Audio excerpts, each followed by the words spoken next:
నేను doctor Srinivas Mamidala.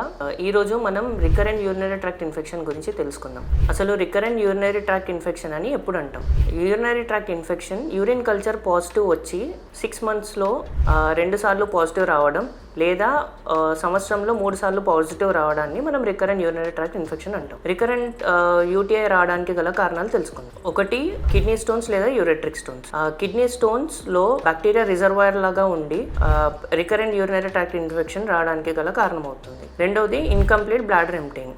Urine ఎక్కువసేపు ఆపుకోవడం common గా ప్రోస్టాటోమెగాలి, బీపీహెచ్ లేదా స్ట్రిక్చర్ యూరిత్రాలో కనిపిస్తూ ఉంటుంది. దీంట్లో ఆ బ్యాక్టీరియా పెరిగే ఛాన్సెస్ ఎక్కువగా ఉంటుంది. ఇలాంటి పేషెంట్స్ లో యూరినరీ ట్రాక్ట్ ఇన్ఫెక్షన్ రికరెంట్ గా కనబడుతూ ఉంటుంది. సెకండ్ ఇంపార్టెంట్ పాయింట్ వచ్చేసి లైఫ్ స్టైల్ అండ్ హైజీన్. ఇందులో ఇంపార్టెంట్ గా డీహైడ్రేషన్ లో యూరిన్ లో ఉన్న బ్యాక్టీరియా ఫ్లష్ అవుట్ అయ్యే ఛాన్సెస్ తక్కువగా ఉంటాయి. దానివల్ల రికరెంట్ యూరినరీ ఇన్ఫెక్షన్స్ వచ్చే ఛాన్సెస్ ఎక్కువగా ఉంటాయి. దీంతో పాటు అన్హైజెనిక్ టాయిలెట్ ట్రైనింగ్, ఇంకా అన్హైజెనిక్ సెక్షువల్ యాక్టివిటీస్ వల్ల కూడా రికరెంట్ ఇన్ఫెక్షన్స్ వస్తూ ఉంటాయి. మూడోది, బయోలాజికల్ అండ్ హార్మోనల్ చేంజెస్ వల్ల. నార్మల్ గా 40 to 50 years post menopausal women లో ఈస్ట్రోజన్ లెవెల్స్ అనేవి తగ్గుతూ ఉంటాయి. ఈస్ట్రోజన్ అనేది వజైనల్ ఏరియాలో గుడ్ అండ్ బ్యాడ్ బ్యాక్టీరియా మధ్యలో బ్యాలెన్స్ క్రియేట్ చేస్తూ ఉంటుంది.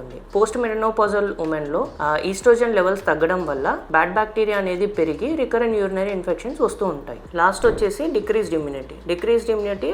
నార్మల్ గా షుగర్ పేషెంట్స్ లో అన్కంట్రోల్ షుగర్స్ వల్ల లేదా ప్రెగ్నెన్సీ లేదా క్యాన్సర్ పేషెంట్స్ లో ఇమ్యూనిటీ తక్కువ ఉండడం వల్ల రికరెంట్ ఇన్ఫెక్షన్స్ అనేవి కనబడుతూ ఉంటాయి.